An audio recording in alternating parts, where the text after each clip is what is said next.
Salam Malaysia Madani, berita pagi bersama saya Vimala Kasturi Virasami. Malaysia menzahirkan rasa kesal dengan tindakan beberapa negara barat yang tidak memberi tumpuan terhadap isu kemanusiaan yang terjadi kepada penduduk di Gaza. Jelas Perdana Menteri Datuk Seri Anwar Ibrahim, itu antara perkara yang disuarakan beliau ketika mengadakan pertemuan selama hampir 2 jam bersama Presiden Turki Recep Tayyip Erdogan. Tentunya banyak tertumpu kepada permasalahan dan krisis Gaza yang sangat memprihatinkan kerana pendirian kita ialah menghentikan segala bentuk serangan dan keganasan yang mengorbankan nyawa rakyat yang tidak berdosa termasuk wanita dan anak-anak.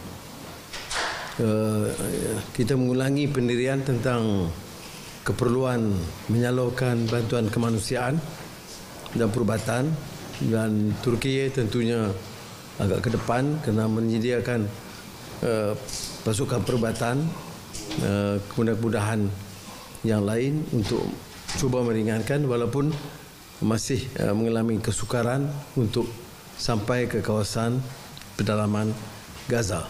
Kata demikian pada sidang media lawatan kerja ke Istanbul, Turki. Jelasnya lagi, tindakan negara barat itu menyukarkan pendirian Malaysia untuk memusatkan perhatian terhadap konflik yang berlaku serta menghentikan segala bentuk serangan ke atas rakyat Palestin. Pertemuan dua ahli itu turut membincangkan isu perdagangan dan soal kerjasama yang dapat memberi manfaat kepada Malaysia dan Turki. Selepas bertemu Presiden Erdogan, Perdana Menteri meneruskan lawatan kerja 2 hari ke Mesir. Pesawat membawa Datuk Seri Anwar tiba di lapangan terbang antarabangsa Kahira pukul 8.16 malam waktu tempatan bersamaan 1.16 pagi waktu Malaysia. Perdana Menteri yang diiringi Menteri Luar Datuk Seri Dr. Zamri Abdul Kadir disambut Menteri Pertanian dan Penebusgunaan Tanah Mesir Muhammad Al-Qusir, Duta Besar Malaysia ke Mesir Zamani Ismail dan Timbalan Menteri Pelancongan Seni dan Budaya Khairul Firdaus Akbar Khan.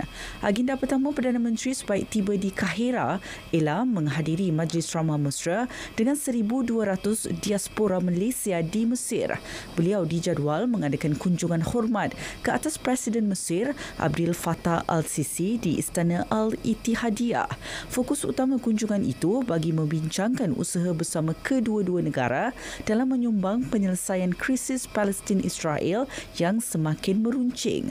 Perdana Menteri juga dijangka akan menekankan kepentingan laluan sempadan Rafah untuk menyalurkan bantuan kemanusiaan ke Palestin. Datuk Seri Anwar turut dijadual bertemu Imam Besar Al-Azhar Profesor Dr. Sheikh Ahmad Muhammad Ahmad Al-Taib. Hubungan diplomatik Malaysia-Mesir bermula sejak tahun 1959. Mesir merupakan rakan dagangan ketiga terbesar Malaysia di Afrika. Tahun lepas, jumlah perdagangan Malaysia-Mesir bernilai lebih 4.7 bilion ringgit, meningkat 24.8% berbanding tahun sebelumnya.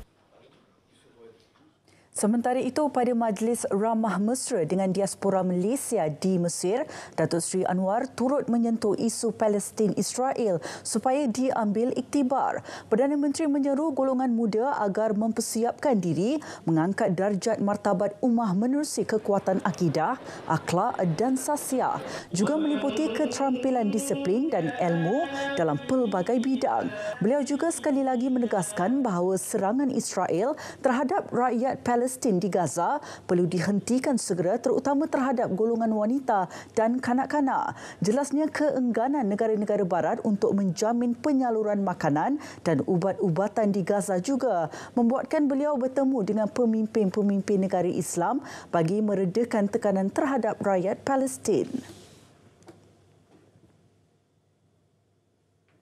Kelantangan dan usaha Perdana Menteri bertemu dengan pemimpin Islam dari satu negara ke satu negara mendapat sokongan penuh diaspora Malaysia di Mesir.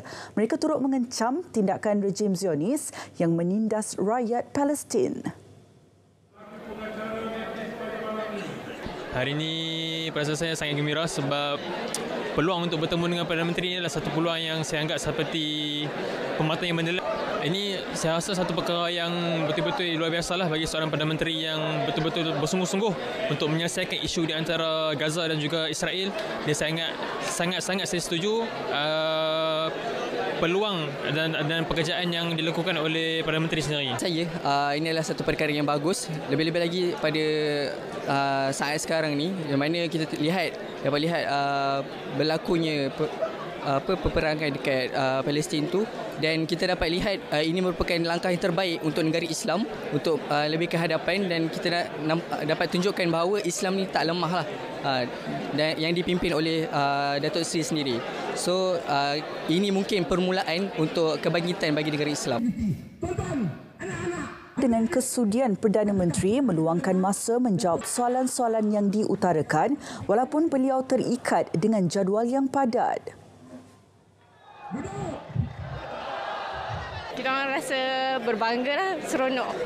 Sebabnya sepanjang 6-7 tahun saya dekat sini, macam tak nampak kemungkinan untuk kita jumpa dengan PM, tapi kali ini kita berjaya lah jumpa. Seronok.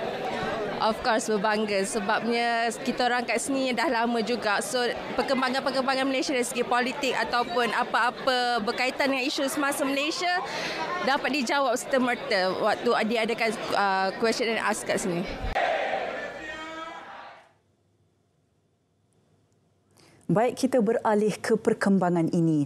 Anak jati Kemaman Terengganu akan diutamakan sebagai calon Barisan Nasional BN yang bakal bertanding dalam pilihan raya kecil PRK Parlimen Kemaman Disember nanti. Menurut Pengerusi BN, Datuk Seri Dr. Ahmad Zaid Hamidi, keputusan calon yang akan bertanding akan ditetapkan 2 atau 3 hari sebelum penamaan calon pada 18 November depan. Parti telah memperolehi beberapa nama dan dijangkakan penyenaraian pendek itu akan dibuat untuk beberapa hari daripada sekarang. Dan yang pastinya kita akan mengambil tokoh anak Kemaman yang berada di peringkat nasional ataupun di peringkat negeri untuk bertanding bagi PRK Kemaman. Beliau ditemui media selepas Majlis Penutup Kejohanan Sukan, Majlis Kebajikan dan Sukan Kementerian Kemajuan Desa dan Wilayah 2023 di Putrajaya. PRK Parlimen Kemaman diadakan susulan keputusan Mahkamah Pilihan Raya Terengganu pada 26 September lalu yang membatalkan kemenangan calon PAS Cik Alias Hamid pada pilihan raya umum ke-15.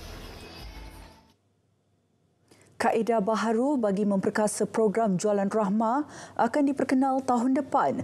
Pemangku Menteri Perdagangan Dalam Negeri dan Kos Sara Hidup, Dato' Armizan Muhammad Ali berkata, penambahbaikan itu bagi memastikan lebih ramai rakyat dapat manfaat program berkenaan. Untuk tahun hadapan, kita cuba merintis satu kaedah baru yang kita namakan program Jualan Rahmah di Pasar Rahmah. Ini antara pendekatan yang kita cuba untuk rintis, untuk menambah baik, untuk memastikan accessibility, visibility program ini boleh mendapat, boleh accessible to lebih ramai masyarakat kita. Pemerkasaan program tersebut selari dengan peruntukan RM150 juta menerusi Belanjawan 2024. Berita pagi diteruskan dengan laporan edisi Sabah. Salam Malaysia Madani, tekad perpaduan penuhi harapan.